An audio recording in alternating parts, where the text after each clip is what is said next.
فرید الدین مسعود گنج شکر 12ویں صدی کے مسلمان مبلغ اور صوفی بزرگ تھے۔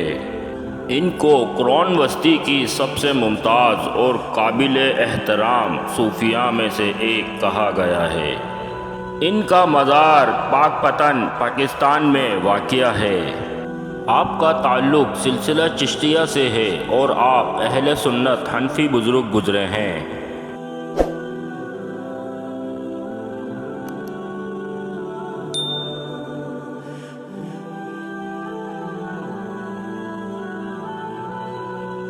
فرید الدین گنج شکر کا اصل نام مسعود اور لقب فرید الدین تھا۔ آپ کی ولادت 1173 بمطابق 599 میں ہوئی اور وصال 1265 بمطابق 666 میں ہوا۔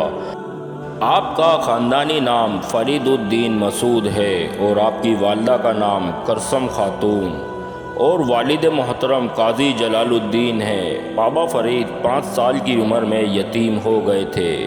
آپ بغیر کسی شک و شبہ کے پنجابی ادب کے پہلے اور پنجابی شاعری کی بنیاد مانے جاتے ہیں۔ آپ کا شمار بر صغیر کے مشہور بزرگوں میں ہوتا ہے جنہوں نے اسلام کی شمع جلائی اور صرف ایک اللہ کی دنیا کی پہچان کروائی۔ بابا فرید 584 1173 میں ملتان کے ایک قصبے کوتوال میں پیدا ہوئے تھے۔ کہا جاتا ہے کہ ان کے آبا قابل کے فرق شاہ کی اولاد میں سے ہیں۔ کہتے ہیں کہ بابا فرید کے والد شیخ شعیب سلطان محمود غزنوی کے بھانجے تھے جو شہاب الدین غوری کے زمانے میں ملتان کے قصبہ کوتوال میں آ کر آباد ہوئے۔ بعض روایت کے مطابق ان کے دادا ہجرت کر کے لاہور آئے اور اس کے بعد کچھ وقت قصور میں گزار کر کوتوال چلے گئے۔ بابا فرید 5 سال کی عمر میں یتیم ہو گئے تھے۔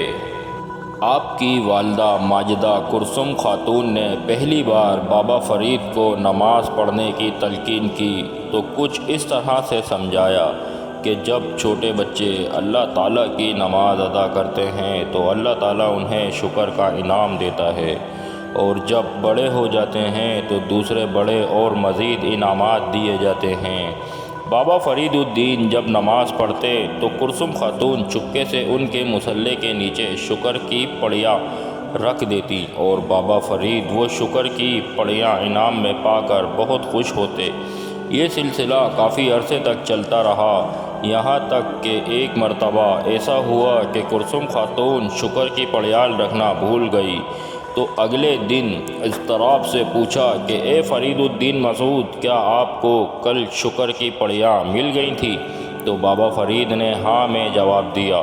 تو کرسم خاتون نے اللہ عز و جل کا شکر ادا کیا کہ ان کی لاج رہ گئی، اور اس بات پر خوشی بھی ہوئی کہ اللہ عز و جل کی طرف سے انعام دیا گیا۔ تب انہوں نے بابا فرید سے کہا کہ اے فرید الدین مسعود، آپ تو واقعی گنج شکر ہیں۔ آپ کے گنج شکر کے ساتھ لقب ہونے میں چند اقوال نقل کیے جاتے ہیں۔ ان میں سے ایک یہ بھی ہے کہ آپ نے مجاہدہ کا ارادہ کیا، شیخ نے بھوکا رہنا بتلایا، آپ نے روزے شروع کر دیے۔ 3 دن ایک شخص چند روٹیاں لے کر حاضر ہوا، آپ نے اس کو اشارہ غیبی سمجھ کر نوش فرما لیا۔ کھانے کے بعد تھوڑی ہی دیر میں انطلاع ہوا اور سب کیک کے راستے نکل گیا۔ آپ نے اپنے شیخ سے یہ قصہ بیان کیا۔ انہوں نے فرمایا کہ 3 دن کے بعد تو کھایا، پھر بھی شرابی کا کھانا کھایا۔ اللہ تعالیٰ کا شکر ہے کہ وہ کھانا پیٹ میں نہ رہ سکا۔ اب 3 دن اور بھوکے رہو اور جو غیب سے آئے اس کو کھاؤ۔ 3 دن گزرنے کے بعد کچھ نہ آیا۔ بھوک کی شدت میں کچھ کنکریاں اٹھا کر منہ میں ڈال لیں، وہ شکر بن گئی۔ شیخ نے یہ سمجھ کر کہ کہیں دھوکہ نہ ہوا ان کو تھوک دیا۔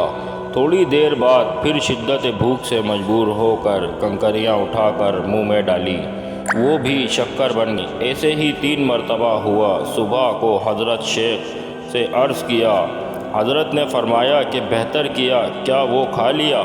اسی دن سے آپ کو گنج شکر کہنے لگے۔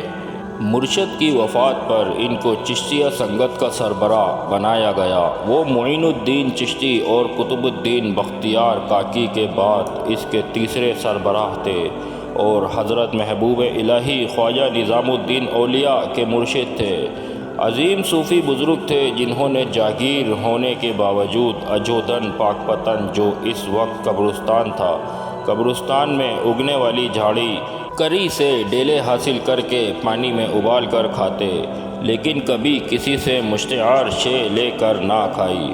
انہوں نے دیگر علماء کرام، صوفیہ کرام، مشائخ اور درویشوں کی طرح محبت، بھائی چارے، امن و امان اور باہمی میل جول کا درس دیا، جس سے متاثر ہو کر لوگوں نے اسلام قبول کیا۔ آپ کے مشہور خلفاء کے نام یہ ہیں: حضرت علی احمد علاؤ الدین صابر کلیری، حضرت خواجہ نظام الدین اولیاء، حضرت مولانا بدر الدین اسحاق۔ بابا فرید الدین گنج شکر کے سب سے پہلے خلیفہ کا نام جمال تھا۔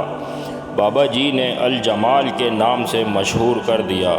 جمال الدین ہاسوی انڈیا میں رہتے تھے۔ کہا جاتا ہے کہ ان کو دلی کی شان و شوکت ہرگز پسند نہ تھی، جس کی وجہ سے وہ پہلے ہانسی اور پھر اجودھن یا پاکپتن میں ڈیرہ نشین ہو گئے۔ لیکن کچھ روایت کے مطابق دلی اور اس کے گرد و نواح کی چشتیہ اشراقیہ ملتان کی ایک قصباتی نوجوان کو سربراہ ماننے کو تیار نہ تھی اور ان کے خلاف سازشیں ہو رہی تھی، جس کی وجہ سے وہ پاکپتن تشریف لے آئے۔ شاید دونوں باتیں ہی درست ہو کہ ان کے خلاف سازشیں بھی ہو رہی ہوں اور ان کو اپنے دیش کی عوامی زندگی بھی پسند ہو۔ پاکپتن اس زمانے میں تجارتی شاہراہ پر ایک اہم مقام تھا۔ دریائے ستلج کو یہیں سے پار کیا جاتا تھا۔ یہ بات حادثاتی نہیں ہے کہ پنجابی کے دوسرے کلاسیکی دانشوروں نے تجارتی مقامات پر زندگی گزاری، جہاں ان کو دنیا کے بارے میں اطلاعات ملتی رہتی تھی۔ بہت سی تاریخی دستاویزات سے پتہ چلتا ہے کہ بہت سے عالم دور دراز سے گرامر اور زبان دانی کے مسائل حل کرانے کے لیے بابا فرید کے پاس پاکپتن آتے تھے۔ محرم الحرام 1265 سن عیسوی بمطابق 666 ہجری 92 سال کی عمر میں وفات پائی۔ ان کا مزار شہنشاہ محمد بن تغلق نے تعمیر کروایا، جو آپ کے مرید تھے۔